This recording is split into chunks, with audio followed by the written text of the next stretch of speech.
लड़कियों को अच्छे लड़के पसंद क्यों नहीं आते? या क्या ये सिर्फ एक बहाना है? तो आज हम इसी उलझन को सुलझाने की कोशिश करेंगे और समझेंगे कि लड़कियों के प्रति एक सही रवैया आखिर होता क्या है। अच्छा, ये सारी बातचीत शुरू कहां से हुई? सोशल मीडिया पर ना एक कमेंट ने आग लगा दी।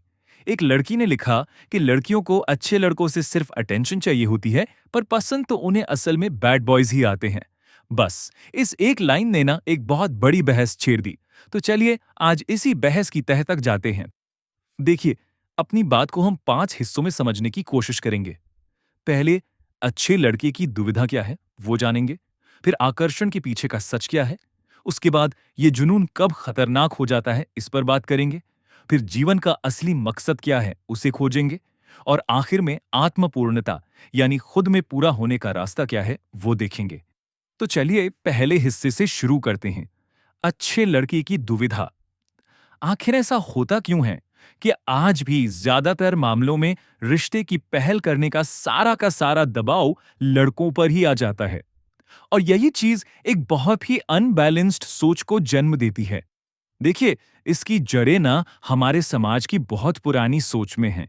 लड़कियों को बचपन से ही सिखाया गया कि उन्हें थोड़ा शर्माना चाहिए, चुप रहना चाहिए, जबकि लड़कों को पूरी आजादी दी गई कि वो खुलकर बात करें। नतीजा क्या हुआ?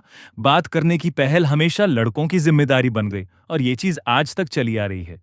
और इसी वजह से ना लड़कों के मन में एक अजीब सा साइकोलॉजिकल जाल बन जाता है। लड़की धीरे धीरे एक देवी या गॉडेस जैसी लगने लगती है और लड़का खुद को उसके सामने एक भिखारी जैसा महसूस करने लगता है।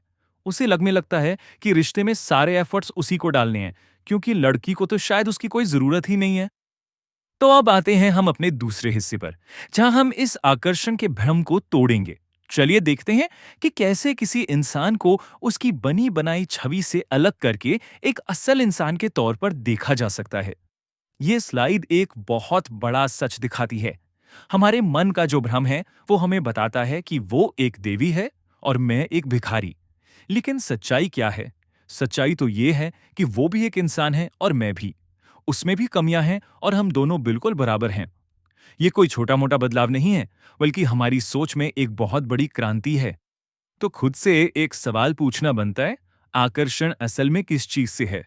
उसके शरीर से या उसके पूरे व्यक्तित्व से? इसे परखने का ना एक बहुत आसान तरीका है।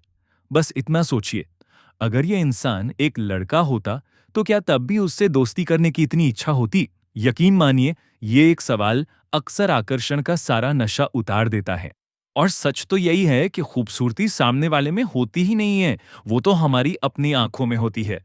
जैसे हम कभी-कभी बादलों में कोई चेहरा या शिवलिंग देख लेते हैं, ठीक वैसे ही हमारी इच्छाएं और हमारी सोच किसी को हमारे लिए खूबसूरत बना देती हैं।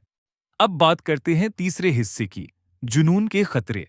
क्योंकि ये छोटा सा आकर्षण अगर बेकाबू हो जाए ना, तो वो एक जहरीले, एक टॉक्सिक साइकिल में बदल सकता है, जो सब कुछ बर्बाद कर देता है।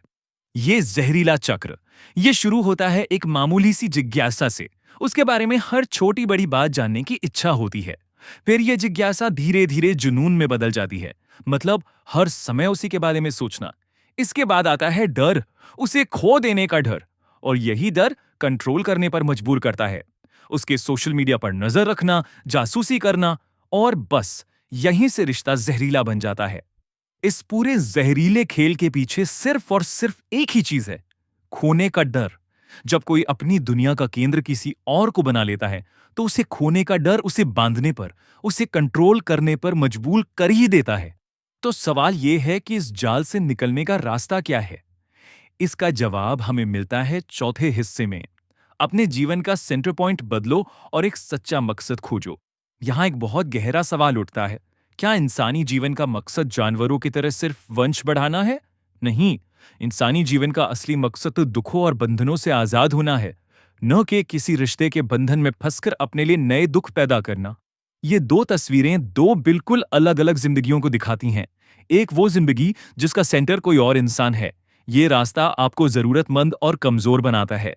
और दूसरा वो जिसका सेंटर उसका अपना काम, उसका अपना मकसद है, ये रास्ता आपको आत्मनिर्भर बनाता है। और तब सच्चे रिश्ते आपकी तरफ खुद खिंचे चले आते हैं। और हाँ, कुछ आम गलतियों से बचना बहुत जरूरी है। जैसे ये सोचना कि सफल होने के बाद इनाम में एक खूबसूरत पार्टनर मिलना ही चाहिए, या समाज के दबाव में आके सिर्फ इसलिए सरकारी नौकरी की तैयारी करना ताकि शादी अच्छी जगह हो सके। ये सारे मकसद गलत हैं जो आपको सिर्फ भटकाएंगे।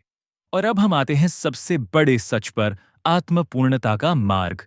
ये वो रास्ता है जो हमें बताता है कि हमें पूरा होने के लिए किसी और की जरूरत है ही नहीं, क्योंकि हम सब पहले से ही पूरे हैं। वो जो अधूरेपन की फीलिंग है ना, जो हमें किसी और की तलाश में भटकाती रहती है, उसका असली इलाज है आत्मज्ञान। जब आप खुद को जान लेते हैं, तब आपको पता चलता है कि आप कभी अधूरे थे ही नहीं। ये बिल्कुल हनुमान जी की तरह है। वो अपनी शक्तियां भूल गए थे और जामवंत जी को उन्हें याद दिलाना पड़ा। ठीक उसी तरह हम भी अपनी असली शक्ति को भूले बैठे हैं। हमें बस याद करना है कि हम पहले से ही पूरे हैं, कंप्लीट हैं। जब ये बात समझ आ जाती है ना, तो एक बहुत ही हेल्दी सोच पैदा होती है कि अगर कोई जिंदगी में है, तो उसे आगे बढ़ने में मदद करें, और अगर वो चला जाता है, तो भी कोई फर्क नहीं पड़ता, क्योंकि आपकी खुशी और आपकी कंप्लीटनेस किसी और पर निर्भर नहीं करती। तो आज का ये सफर हमें इस एक सवाल पर लाकर छोड़ता है, आपके जीवन के केंद्र में कौन है या क्या है? जरा रुककर सोचिए, क्योंकि इसी एक सवाल का जवाब आपके रिश्तों की और आपकी पूरी जिंदगी की दिशा तय करेगा।